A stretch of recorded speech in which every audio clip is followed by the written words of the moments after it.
નમસ્કાર દર્શક મિત્રો, ગુજરાતમાં હાલમાં સાર્વત્રિક વરસાદનો એક રાઉન્ડ ચાલી રહ્યો છે। આ ઉપરાંત આપણે જણાવી દઈએ કે બંગાળની ખાડીમાં જે વરસાદી સિસ્ટમ તૈયાર થઈ છે તે મધ્યપ્રદેશ થઈને ગુજરાત પર આવી પહોંચી છે અને હાલમાં તે ઉત્તર ગુજરાત અને દક્ષિણ ગુજરાતના કેટલાક ભાગો પર સ્થિર થયેલી છે અને બંગાળની ખાડીમાં આ જે વરસાદી સિસ્ટમ જે તૈયાર થઈને હવે જે ગુજરાત આવી છે તે મજબૂત થઈને ડિપ્રેશનમાં ફેરવાઈ ચૂકી છે। તો હવે આપણે વિન્ડી મોડલની મદદથી અને હવામાન ખાતાની આગાહીની મદદથી સમજીશું કે આવનારા સમયમાં ગુજરાતમાં વરસાદની સ્થિતિ કેવી રહેવાની છે। તો દર્શક મિત્રો, આ તમે સ્ક્રીન પર જોઈ શકો છો વિન્ડી મોડલ। આજે તારીખ 7મી છે, રવિવારનો દિવસ છે।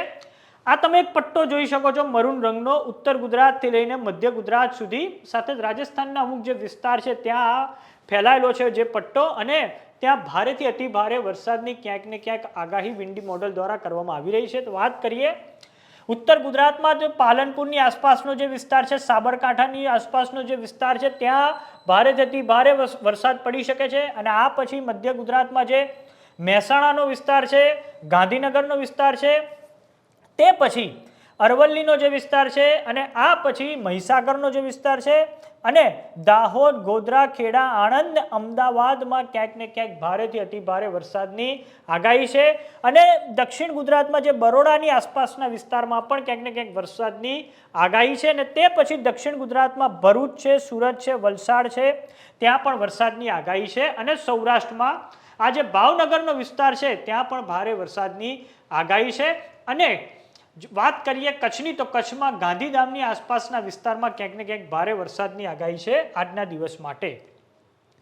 હવે વાત કરીએ કે વરસાદની આ સિસ્ટમ છે તે ઉત્તર અને જે પશ્ચિમ દિશામાં આગળ વધી રહી છે, તેના કારણે આજે બનાસકાંઠામાં ક્યાંક ને ક્યાંક ભારેથી અતિ ભારે વરસાદ પડી શકે છે। અને આ સિવાય જે કચ્છના જે અન્ય વિસ્તાર છે, જે ખાવડાનો વિસ્તાર છે, ત્યાં પણ ક્યાંક ને ક્યાંક ભારેથી અતિ ભારે વરસાદ પડી શકે છે।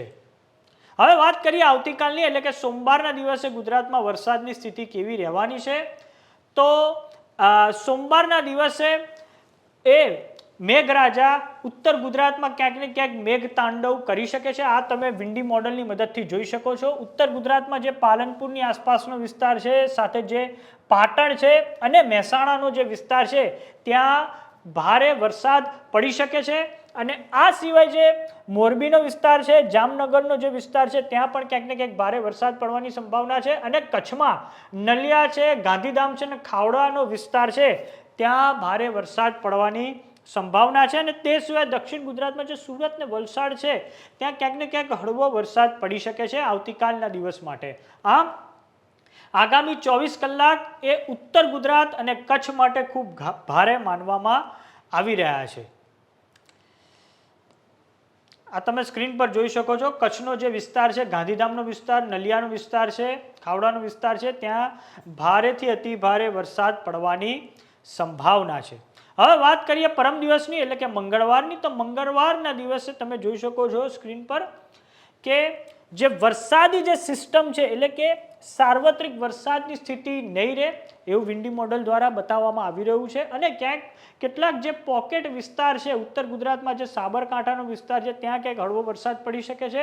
પછી દક્ષિણ ગુજરાતમાં સુરતની આસપાસ ક્યાંક ને ક્યાંક હળવો વરસાદ પડી શકે છે। અને આ બાજુ આ જે વિસ્તાર છે સૌરાષ્ટ્રમાં, જે સુરેન્દ્રનગરનો જે વિસ્તાર છે, ત્યાં ક્યાંક ને ક્યાંક હળવો વરસાદ પડી શકે છે। અને તે સિવાય કચ્છનો અમુક જે વિસ્તાર છે, ત્યાં પણ ક્યાંક ને ક્યાંક હળવો વરસાદ પડવાની સંભાવના છે। એટલે કે પરમ દિવસથી ગુજરાતમાં વરસાદનું જોર ઘટવા જઈ રહ્યું છે તેવું આપણે વિન્ડી મોડલની મદદથી આપણે સમજી શકીએ છીએ। હવે વાત કરીએ આપણે હવામાન ખાતાની આગાહીની મદદથી કે આવનારા સમયમાં વરસાદની સ્થિતિ કેવી રહેવાની છે।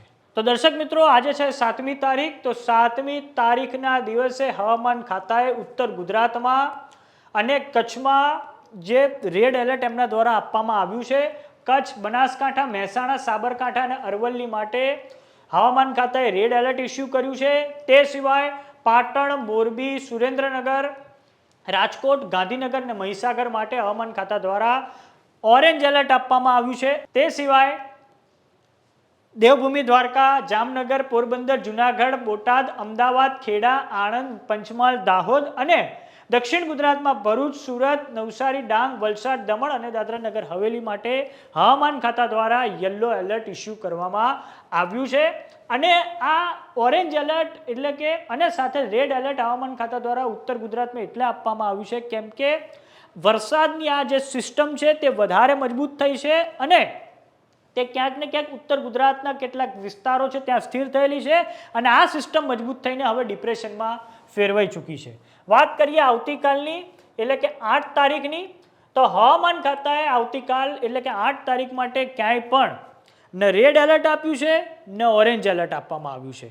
તો હવામાન ખાતાએ માત્ર ને માત્ર ગુજરાતના અમુક જે જિલ્લા છે એમની માટે યલો એલર્ટ એમના દ્વારા ઇસ્યુ કરવામાં આવ્યું છે. તો હવામાન ખાતાએ કચ્છ, બનાસકાંઠા, પાટણ, મહેસાણા, સાબરકાંઠા, તે સિવાય મોરબી, સુરેન્દ્રનગર, જામનગર, રાજકોટ, દેવભૂમિ દ્વારકા, પોરબંદર અને જુનાગઢ માટે હવામાન ખાતા દ્વારા યલો એલર્ટ ઇસ્યુ કરવામાં આવ્યું છે. તે સિવાય ગુજરાતના કોઈ પણ વિસ્તારમાં ન ઓરેન્જ એલર્ટ આપવામાં આવ્યું છે ન રેડ એલર્ટ આપવામાં આવ્યું છે. તો હાલમાં તમારા ગામ, શહેર અને તાલુકામાં કેવો વરસાદ પડી રહ્યો છે અમને કોમેન્ટ બોક્સમાં લખીને જરૂર જણાવો. જો તમે અમને યુટ્યુબ પર જોઈ રહ્યા તો સબસ્ક્રાઇબ કરો, જો તમે અમને ઇન્સ્ટાગ્રામ અને ફેસબુક પર જોઈ રહ્યા તો ફોલો કરો. સાથે જ અમારી વોટ્સએપ ચેનલ આવી ગઈ છે, જોઈન કરવાનું ના ભૂલતા. નમસ્કાર.